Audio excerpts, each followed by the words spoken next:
Salut, mon nom c'est Félix. Moi, je suis un tripeux de snow hors-piste.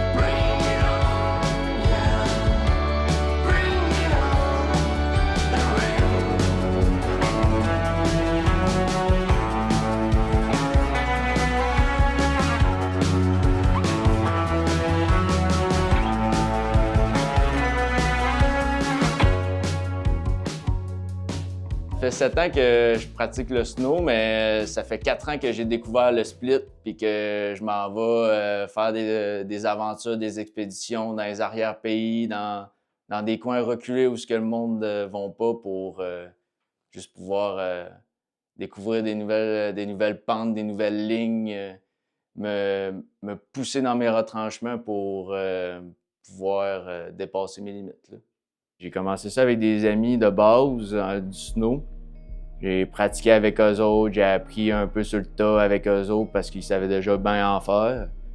Puis après ça, à un moment donné, il y a un de mes amis qui m'a proposé d'aller dans le petit coin hors-piste qu'on a de l'ancienne montagne de la station.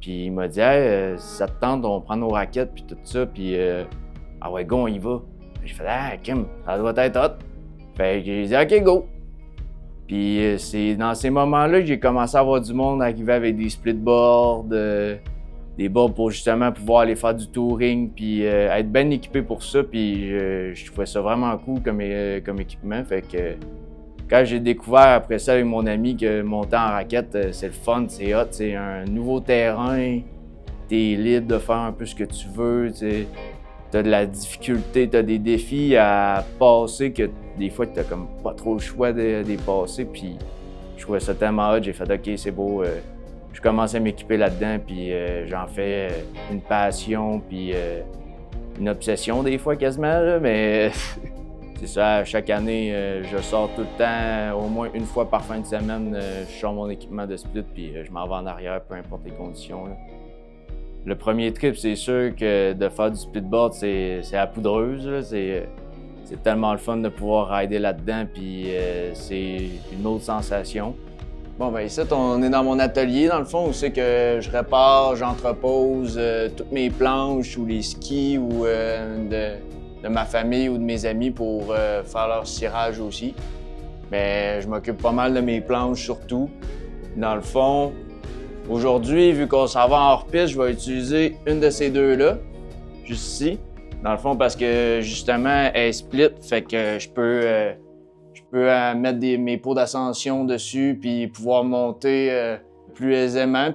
Mais j'apporte tout le temps pareil mes deux planches parce que des fois, je suis assez badlocké dans la vie que je suis capable de péter une pièce sur un ou sur l'autre. Fait que je prends pas de chance, j'apporte tout le temps mes deux planches. Tous mes équipements sont dans mes armoires ici. Ça me permet d'être plus rapide le matin. Après ça, tous mes foulards, mes cagoules, puis tout ça, je viens mettre ça dans mon sac aussi pour le préparer. Après ça, je peux prendre mes pots ici. Si t'as flat dans un sens, ça va être lisse, puis si t'as flat dans l'autre sens, c'est vraiment plus rugueux, plus dur, là. Fait que c'est cette partie-là qui va faire en sorte que ça va s'accrocher sur la neige.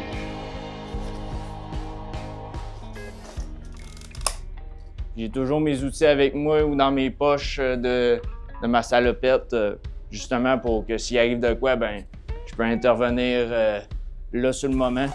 Ce qui me reste à faire après ça, c'est de placer tout ce qui est mes affaires pour les avalanches. Même si ici, on n'en a pas tant que ça, des causes d'avalanches ici, mais on sait jamais.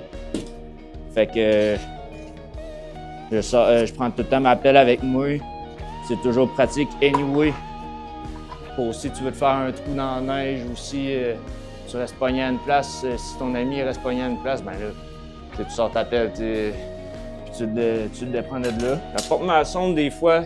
D'un coup, quand je veux savoir la profondeur aussi de la neige, c'est très pratique d'avoir la sonde. Mon super DVA aussi tout le temps. Après ça, je sors mes bottes ici.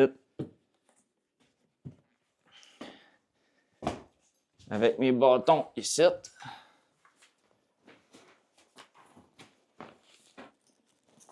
Mon sac est super pratique pour ça. Hein? Parfait. Pas mal prêt, il me reste juste à m'habiller, puis après ça, on peut partir.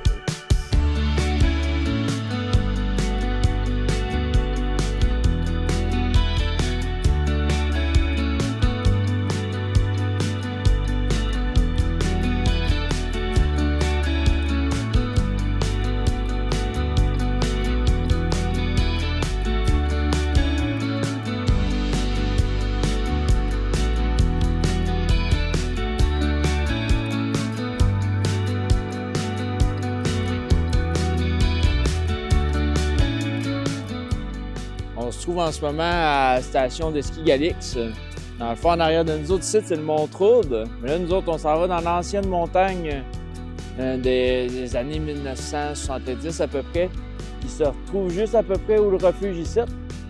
Fait que nous autres, on est là en ce moment. Fait que là, on va prendre le chemin de la Tilou pour se rendre jusqu'ici. Puis après ça, on va au refuge. Dans le fond, notre secteur, il est juste à côté du refuge. Il se trouve à peu près ici. Fait que là, on va s'amuser là-dedans, à aller rider, puis à aller voir les conditions de neige, ça ressemble à quoi, puis si on peut se trouver des belles petites lignes à rider.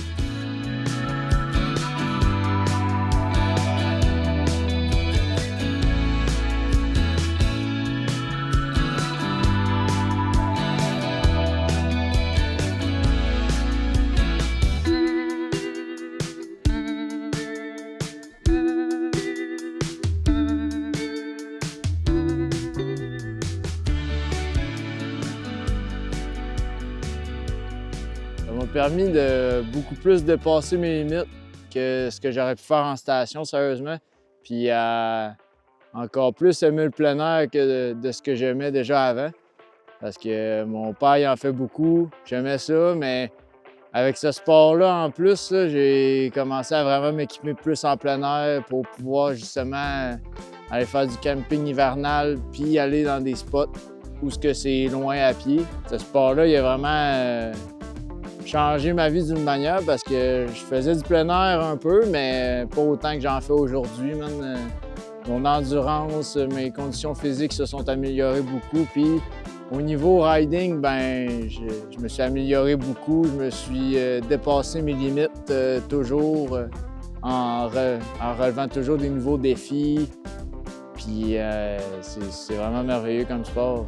Je l'adore. Les moments marquants que j'ai rencontrés, je te dirais quand j'ai rencontré un de mes meilleurs chums avec qui j'ai été un peu partout. J'essaie d'aller un peu partout au Québec, puis qu'on s'est toujours dépassé. Puis dépasser nos limites, c'était une de nos objectifs numéro 1 quand on faisait du snow ensemble. Puis les rencontres aussi, c'est merveilleux comment ce sport-là, il rapproche du monde. Tu passes à côté, ça peut devenir ton ami direct, puis tu passes juste à côté de la personne. Là, parce que tu vas rider après ça avec, puis tu découvres une complicité avec, puis tu continues à aller rider ou fais des gros projets, tout. Vraiment un beau sport pour ça, qui rassemble, puis qui permet qu'on trippe tous ensemble. C'est un sport beaucoup de communauté et de solitaire, je te dirais.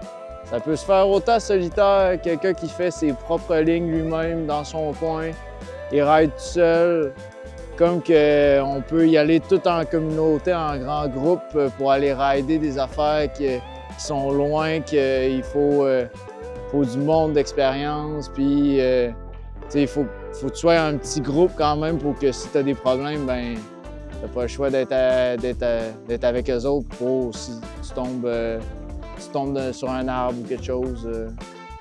Justement, en groupe, il peut en avoir un qui peut avoir ses formations pour déceler les avalanches, pour les voir, pour essayer de voir si nos couches de neige sont bonnes.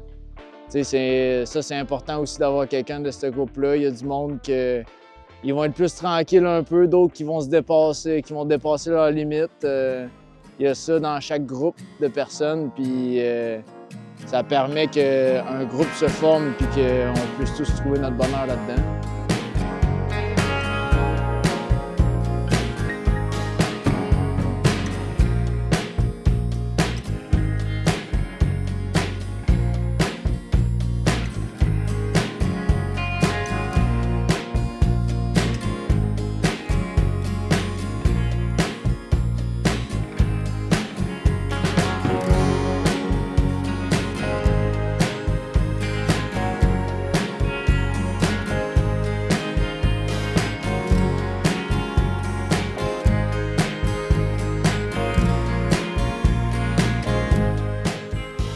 la communauté de cette île, je te dirais, est petite, mais on est beaucoup de passionnés là-dedans, beaucoup de monde qui viennent ici, qui connaît le spot.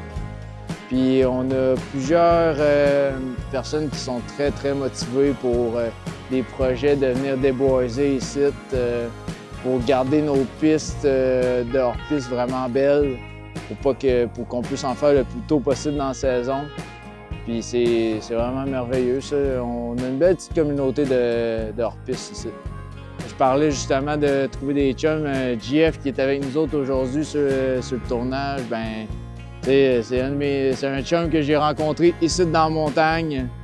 Pour moi, c'est là, ici, c'est un groupe d'amis.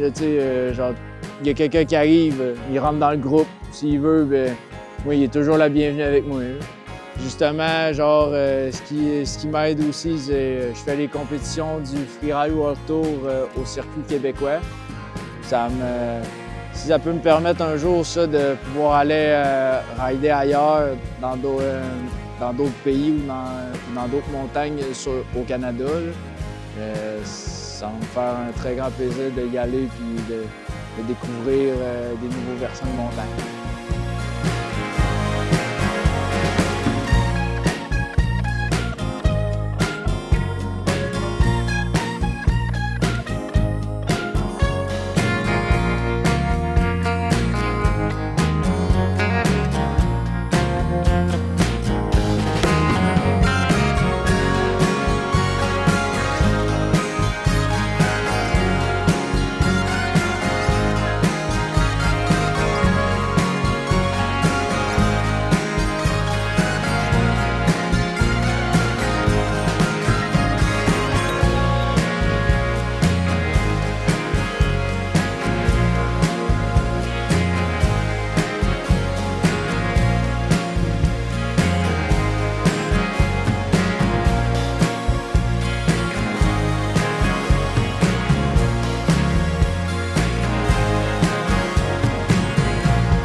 Vraiment content de ma journée. On a fait des super de belles runs. C'était vraiment hot. J'ai vraiment apprécié là, des beaux petits défis qu'on s'est donnés. Puis c'est merveilleux. Ouais, pour moi, c'est important parce que c'est trippant, c'est tout. Il n'y a pas d'autre mot à expliquer que c'est trippant. Aller dehors, voir des affaires. Tu vis tellement des beaux moments, me semble, à l'extérieur. De temps en temps, c'est important d'y aller. Là. Un peu partout dans le monde, mais si je devrais mettre une place, je te dirais que Alaska est une place que c'est pas trop connu peut-être. Je sais pas si je dis niaiserie, mais pour moi, je connaissais pas tant que ça, ce coin-là, il y avait l'air d'avoir des maudits beaux spots à descendre. Fait que j'aimerais ça aller là, ce serait un petit rêve, là. Pour ceux qui veulent me retrouver, vous allez me retrouver soit ici à la station de ski, caché dans le bois, dans ce spot-ci, ou sinon un peu partout au Québec, cette saison-ci. À date, j'aime bien ça, me promener partout, aller profiter de toutes les montagnes possibles puis tous les coins hors-piste avec mes chummies que je me fais pendant des journées d'hors-piste comme aujourd'hui.